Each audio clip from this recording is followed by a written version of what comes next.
అసలు గ్రహాంతర వాసులు ఎక్కడ ఉన్నారు? అదే ఫెర్మి పారాడాక్స్ అడిగే ప్రశ్న. విశ్వంలో 200 బిలియన్ ట్రిలియన్ స్టార్స్, వీటి చుట్టూ లెక్కలేనన్ని గ్రహాలున్నాయి.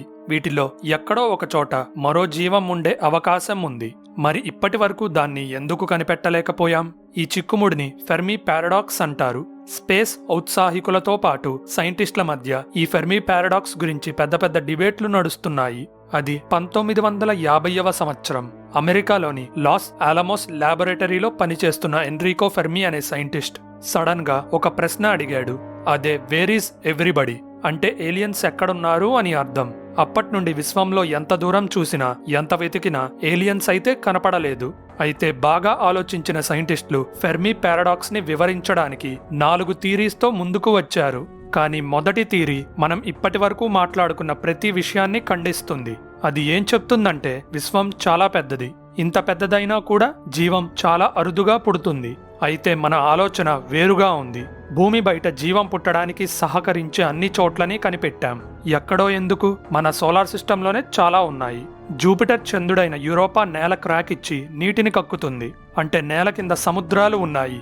అలానే శాటర్న్ చంద్రుడు టైటన్ దట్టమైన వాతావరణం కింద మీథేన్ సముద్రాల్ని కనిపెట్టాం. ఇందులో భూమి మీద జీవాలు తయారైన కెమిస్ట్రీ కాకుండా మీథేన్లో బతకడానికి అనువుగా ఉండే కెమికల్స్తో తయారైన జీవులు ఉండొచ్చు. ఇక్కడే 2 ప్రదేశాలు ఉంటే విశ్వం మొత్తం జీవం పుట్టడానికి సహకరించే ప్రదేశాలు ఎన్ని ఉండాలి? ఇక్కడ ఏలియన్స్ కనిపెట్టడానికి మన టెక్నాలజీ కూడా ఒక అడ్డంకిగా మారింది.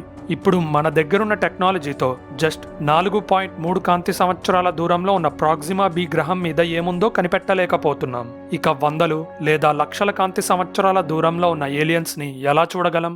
ఇక స్పేస్ ట్రావెల్ విషయానికొస్తే ఇప్పటి వరకు 2 మానవ నిర్మిత వస్తువులు మాత్రమే సోలార్ సిస్టమ్ దాటాలి అని చూస్తున్నాయి. ఇప్పటి వరకు అవి సూర్యుడి గ్రావిటీ నుండి కూడా బయటపడలేదు. ఆ వస్తువులే వొయేజర్ మిషన్స్. సోలార్ సిస్టమ్ బోర్డర్ అయిన వుడ్ క్లౌడ్ ని దాటాలి అంటే వొయేజర్స్ కి ఇంకో 30,000 సంవత్సరాలు పడుతుంది. ఇంత స్లోగా వెళ్తే అది తర్వాతి స్టార్ కాదు కదా, తర్వాతి గ్యాలక్సీలో ఉండే ఏలియన్స్ ని కూడా చూడలేము. అయితే ఈ స్పేస్ టెక్నాలజీ కంటే రేడియో సిగ్నల్స్ స్పేస్ లో ఫాస్ట్ గా ట్రావెల్ చేస్తాయి. ఇన్ఫాక్ట్ అవి కాంతి వేగంతో ప్రయాణిస్తాయి. మనిషి మొదటి రేడియో సిగ్నల్ వదిలి 100 సంవత్సరాలైంది. అంటే ఇప్పుడు 100 కాంతి సంవత్సరాల దూరంలో ఏలియన్స్ ఉంటే 1920లో వదిలిన సిగ్నల్ ఈ రోజు ఆ ఏలియన్స్ కి రీచ్ అవుతుంది. కానీ ఈ 100 కాంతి సంవత్సరాల్లో అసలు ఏలియన్సే లేకపోతే, ఇన్ఫాక్ట్ 1,00,000 కాంతి సంవత్సరాల సైజున్న పాలపుంతలో కూడా ఏలియన్స్ లేకపోతే, దీన్ని బట్టి చూస్తే మన దగ్గర ఉన్న అతి వేగమైన కమ్యూనికేషన్ టెక్నాలజీతో కూడా ఏలియన్స్ ని కనిపెట్టలేమో అని మీకు అర్థమయ్యే ఉండాలి. ఇప్పటి వరకు మనం మాట్లాడిందంతా రేర్ ఎర్త్ హైపోథసిస్ తో జోడిస్తే ఏలియన్స్ ని కనిపెట్టడం ఎంత కష్టమో మీకు అర్థమవుతుంది. రేర్ ఎర్త్ హైపోథసిస్ ప్రకారం భూమి మీద కాంప్లెక్స్ జీవం, అంటే శరీరం, అందులో అవయవాలు, వాటిని ఎలా వాడాలో తెలిసిన జీవం పుట్టడం చాలా అరుదు. జీవానికి నీరు కావాలి. భూమి సూర్యుడి హ్యాబిటబుల్ జోన్ లో ఉంది కాబట్టి నీరు లిక్విడ్ రూపంలో ఉంది. అలానే సూర్యుడి నుండి వచ్చే శక్తివంతమైన రేడియేషన్ ని భూమికి ఉన్న మ్యాగ్నెటిక్ ఫీల్డ్ ఆపుతుంది. అది లేకపోతే రేడియేషన్ అనేది మొదటి జీవాన్ని పుట్టిన వెంటనే.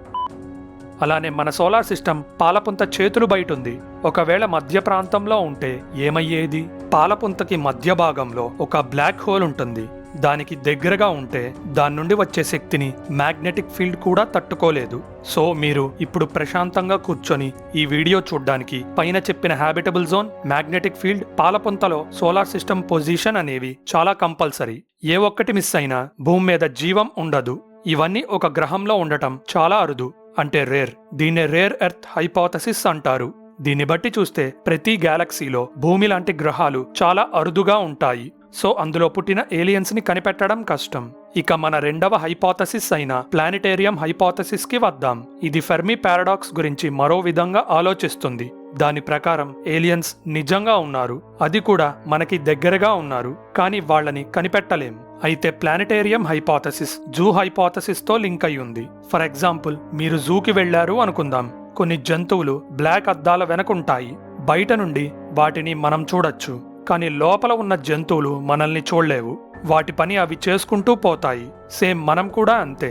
మనుషులందరూ ఒక అదృశ్య బంధనంలో ఉన్నారు. దీని బయట నుండి ఏలియన్స్ మనల్ని చూస్తున్నారు. ప్లానిటేరియం హైపోథెసిస్ దీన్ని ఇంకా ముందుకు తీసుకొని వెళ్తుంది. దీని స్టీవ్ బ్యాక్స్టర్ అనే సైన్స్ ఫిక్షన్ రైటర్ ప్రవేశపెట్టాడు. అతని ప్రకారం మనం చూసే అంతరిక్షం ఒక మాయ. అసలు అంతరిక్షం అనేదే లేదు. మనముంటున్న విశ్వం ఒక వర్చువల్ రియాలిటీ. అంటే మీరు ఫోన్లో ఆడే గేమ్స్ లాంటి ఒక కంప్యూటర్ ప్రపంచం. ఏలియన్స్ ఒక కంప్యూటర్లో విశ్వాన్ని తయారు చేసి అందులో ఒక్క జీవాన్ని మాత్రమే సృష్టించారు. అదే మనం. అందుకే ఎంత వెతికినా ఇంకో జీవం కనపడటం లేదు. అయితే సైంటిఫిక్ కమ్యూనిటీలో ప్లానిటేరియం హైపోథెసిస్ కి పెద్ద ఆదరణ లేదు. ఎందుకంటే మన విశ్వం ఒక సిమ్యులేషన్లో ఉంది అంటానికి ఎలాంటి ఆధారం లేదు. ఇక మన మూడవ థియరీ అయిన డార్క్ ఫారెస్ట్ థియరీ విషయానికి వద్దాం. దీని ప్రకారం ఏలియన్స్ నిజంగా ఉన్నారు. వాళ్ళు దగ్గరగానే ఉన్నారు. మనల్ని కంట్రోల్ చేయటం లేదు. బట్ మనకి కనపడకుండా దాక్కున్నారు. ఇది అర్థం కావాలంటే మీరు ఒక కథ వినాలి. అనగనగా ఒక రాజు ఉన్నాడు. వేట కోసం అడవికి వచ్చాడు. కానీ రక్షక భటుల్ని బంధించిన కొంతమంది దొంగలు రాజుని పట్టుకోవాలి అనుకున్నారు. కానీ అతను తప్పించుకొని అడవిలో దాక్కున్నాడు. అయితే చలిలో వణికిపోతూ నిప్పు వెలిగించాలి అనుకున్నాడు. అది చేస్తే పొగని కనిపెట్టి దొంగలకు దొరికిపోతాడు. సో సైలెంట్ గా దాక్కున్నాడు. ఇక్కడ రాజేమో మంచి ఏలియన్స్, దొంగలేమో చెడ్డ ఏలియన్స్. మంచి ఏలియన్స్ శాంతిని కోరతారు. కానీ చెడ్డ ఏలియన్స్ కనపడిన దాన్నల్లా ఆక్రమిస్తారు. సో మంచి ఏలియన్స్ ఎవరికీ కనబడకుండా టెక్నాలజీతో తమ గ్రహాన్ని దాచిపెడతారు. అలా దాక్కుని ఉండటం వల్ల ఏలియన్స్ ని మనం కనిపెట్టలేకపోతున్నామని డార్క్ ఫారెస్ట్ థియరీ చెప్తుంది. దీన్ని లియో సిక్సిన్ అనే రైటర్ 3 బాడీ ప్రాబ్లం అనే బుక్ సిరీస్ ద్వారా ఇంట్రడ్యూస్ చేశాడు. అయితే dark forest theory Fermi paradox కి సమాధానం ఇచ్చింది. అంటే ఏలియన్ జీవం అంత అరుదు కాదు. బట్ మన పనులు నచ్చక అన్ని ఏలియన్స్ మనకి కనబడకుండా దాక్కున్నారు. కొంతమంది సైంటిస్టుల ప్రకారం మనం కూడా అదే రూల్ ఫాలో అయితే మంచిది. ప్రతి సంవత్సరం భూమి ఉన్న చోటు ప్లస్ దాని మీద జీవరాశి యొక్క పూర్తి సమాచారంతో అంతరిక్షంలోకి సిగ్నల్స్ పంపిస్తూ ఉంటాం.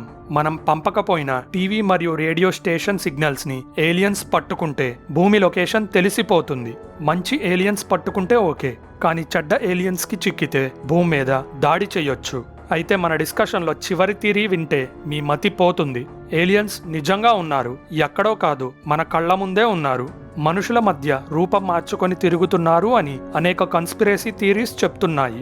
మెన్ ఇన్ బ్లాక్ అనే సినిమా చూసిన వాళ్ళకి నేనేం చెప్తున్నానో అర్థమవుతుంది. 2020 మొదట్లో బ్రిటిష్ ఆస్ట్రానమర్ అయిన హెలెన్ షార్మన్ ఒక సెన్సేషనల్ ప్రకటన చేశారు. ఆమె ప్రకారం ఏలియన్స్ మన మధ్యలోనే ఉన్నారు. కానీ మనం చూడలేకపోతున్నాం. మన బాడీ కార్బన్, నైట్రోజన్ మరియు ఇతర కెమికల్స్ తో తయారయ్యి ఉంటుంది.